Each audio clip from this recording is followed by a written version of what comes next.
Hi நண்பர்களே, நலம் 360 சேனலுக்கு உங்களை அன்போடு வரவேற்கிறேன். இன்றைக்கி நம்ம வீடியோவில் எதை பற்றி பேச போகிறோம்னா, ரொம்பவே முக்கியமான ஒரு கீரையை பற்றி தாங்க பேச போகிறோம். அதுதான் முடக்கத்தான் கீரை.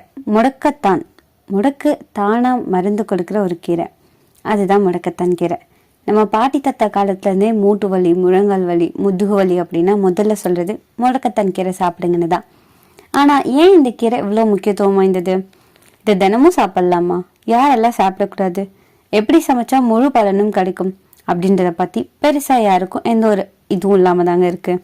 இந்த வீடியோவில் இந்த முடக்கத்தான் கீரையை சாப்பிட்றதால என்ன மாதிரியான நன்மைகள் கிடைக்கும், இதை யாரெல்லாம் பயன்படுத்தணும், யாரெல்லாம் பயன்படுத்தக்கூடாது, இதை பயன்படுத்தினா என்ன மாதிரியான நன்மைகள் கிடைக்குது, என்ன மாதிரியான பக்கவில்கள் கிடைக்கிறத பற்றி விரிவாக தெளிவாக உங்களுக்கு புரிகிற மாதிரி இந்த வீடியோ ஃபுல்லாக தெரிஞ்சுக்க போகிறோம்.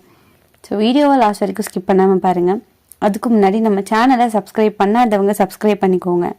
மறக்காம பக்கத்தில் இருக்க அந்த பெல் ஐக்கானை ப்ரெஸ் பண்ணிக்கோங்க. வாங்க வீடியோக்குள்ள போகலாம். முடக்கத்தான் கீரை அப்படின்னா என்ன? தமிழில் முடக்கத்தான் கீரை, இங்கிலீஷில் பலூன் வெயின் லீவ்ஸ்னு சொல்லப்படுது. இது வளர இடங்கள் என்னென்ன தெரியுமா? வயலோரங்கள், சாலை ஓரம், வீட்டு தோட்டங்கள், காட்டு பகுதிகளில் கூட வளர செய்யுது. இது காட்டுக்கீரை மாதிரி இருந்தாலுமே மருந்து கீரைன்னு சொல்லலாம். முடக்கத்தான் கீரையில் என்னென்ன ஊட்டச்சத்துக்கள் இருக்கு? கால்சியம், இரும்பு சத்து, magnesium, vitamin A, vitamin C, anti oxidants, anti inflammatory தன்மை. இதனால தான் எலும்பு, மூட்டு, நரம்பு, ரத்தம், செரிமானம்னு இது எல்லாத்துக்குமே இது நல்லது பண்ணுதுன்னு சொல்லலாம். இது அப்படி என்னதான் ஆரோக்கிய நன்மையை கொடுக்குது? மூட்டு வலி மற்றும் முடக்கு வலியை போக்குது. முழங்கால் வலி, ஆர்த்ரட்டிஸ், ரியூமாட்டிசம், வீக்கம் இது எல்லாத்தையுமே இது குறைக்குதுங்க. முடக்கத்தான் கீரை இன்ஃப்ளமேஷனை குறைக்கும் தன்மை கொண்டது. வாரத்தில் 3 முறை சாப்பிட்டா மூட்டு நிகழ்ச்சி அதிகரிக்கும். முதுகு வலி மற்றும் நரம்பு பலத்தை மேம்படுத்துதுங்க. Disc pain, sciatic nerve pain, neck pain இது எல்லாத்தையுமே இது போக்குதுன்னு சொல்லலாம். நரம்புகளை வலுப்படுத்துது, நரம்பு இறுக்கத்தை குறைக்குது, எலும்பு பலத்தை அதிகரிக்குதுங்க. கால்சியம் சத்து அதிகம், வயதானவங்களுக்கு சிறந்த கீரைன்னு சொல்லலாம். பெண்களுக்கு மெனோபாஸ்க்கு பின்னாடி ரொம்பவே முக்கியமான கீரைங்க. வயிற்று பிரச்சனையை போக்குது, மலச்சிக்கல், வாயு தொல்லை, ஜீரண சக்தியை குறைக்குது, குடல் இயக்கத்தை சீராக்குது, ரத்தத்தை சுத்தம் செய்யும் அற்புதமான கீரைன்னு சொல்லலாம். எலும்பு பலத்தை அதிகரிக்குது, கால்சியம் சத்து அதிகம், வயதானவங்களுக்கு சிறந்த கீரைன்னு சொல்லலாம். பெண்களுக்கு மெனோபாஸ்க்கு பின்னாடி ரொம்பவே முக்கியமான கீரைங்க. வயிற்று பிரச்சனைகளை தீர்க்குது, மலச்சிக்கல், வாயு தொல்லை, ஜீரண சக்தியை குறைக்குது, குடல் இயக்கத்தை சீராக்குது, ரத்தத்தை சுத்தம் பண்ணுது, ரத்த கழிவுகளை வெளியேற்றுது, தோல் நோய்களை குறைக்குது, முகப்பருவை குறைக்குது, நோய் எதிர்ப்பு சக்தியை மேம்படுத்துதுன்னு சொல்லலாம். அடிக்கடி சளி, காய்ச்சல், உடல் சோர்வு இந்த மாதிரியான பிரச்சனைகள்லேருந்து தீர்வு கொடுக்குது. வைட்டமின் சி அதிகம் இருக்கிறதால இம்யூனிட்டி பவரை அதிகரிக்குது. பெண்களுக்கு இந்த முடக்கத்தான் கீரை எப்படி உதவு தெரியுமா? மாதவிடாய் வலி, ஹார்மோன் சமநிலை, கர்ப்பப்பை ஆரோக்கியம் இது எல்லாத்துலேயுமே உதவியாக இருக்குது. கர்ப்ப காலத்தில் மருத்துவ ஆலோசனை இல்லாமல் இதை பயன்படுத்தக்கூடாது.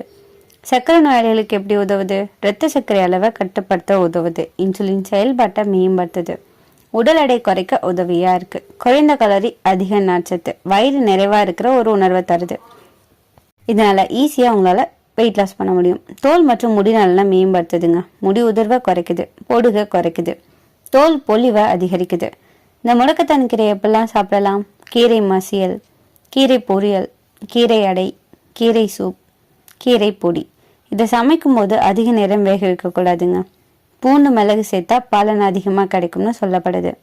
முடக்கத்தான் கீரை நல்லது தான். இதையே நம்ம அளவுக்கு அதிகமாக பயன்படுத்தும் போது ஒரு சில பக்க விளைவுகள் ஏற்படதான் செய்யுது. அதிகமாக சாப்பிட்டா வயிற்றுப்போக்கு, வாயு தொல்லை, உடல் குளிர்ச்சி அதிகரிக்கும். யாரெல்லாம் தவிர்க்கணும்? கர்ப்பிணிகள், மருத்துவ ஆலோசனை இல்லாமல் பயன்படுத்தக்கூடாது. அதிக குளிர் உடலமைப்பு இருக்கிறவங்க, கடுமையான குடல் பிரச்சனை இருக்கிறவங்க இவங்க எல்லாருமே அடவோல சாப்பிட்டாதான் அமிர்தம்னு சொல்லப்படுது. அளவுக்கு மீறினா விஷமா மாறுங்க. வாரத்தில் 2 முறை போதுமானது. ஒரு நாளைக்கு ஒரு சின்ன கிண்ணம் போதுமானதுங்க. தொடர்ந்து 2 மாதம் சாப்பிடலாம், அதுக்கு மேலே வேணாம். முடக்கத்தான் கீரை அப்படின்றது வெறும் கீரை இல்லை, ஒரு இயற்கை மருந்து. ஆனால் மருந்து மாதிரி அளவோடு தான் சாப்பிடணும், அப்போ தான் முழு பலனும் கிடைக்கும். இதை மட்டும் ஞாபகத்தில் வச்சுக்கோங்க. நீங்கள் முடக்கத்தான் கீரை சாப்பிட்ருக்கீங்களா? இதை சாப்பிட்டதால என்ன மாதிரியான நன்மை உங்களுக்கு கிடைச்சதுன்னு சொல்லிட்டு கமெண்ட்டில் சொல்லிடுங்க. இன்றைக்கி நான் சொன்ன விஷயம் எல்லாமே உங்களுக்கு ஹெல்ப்ஃபுல்லாக இருக்கும்னு நம்புகிறேன். இந்த வீடியோ உங்களுக்கு பிடிச்சிருந்துச்சுன்னா லைக் பண்ணுங்கள், ஷேர் பண்ணுங்கள், மறக்காம நம்ம சேனலை சப்ஸ்கிரைப் பண்ணுங்கள். அடுத்த ஒரு அற்புதமான வீடியோவில் சந்திக்கிறேன்.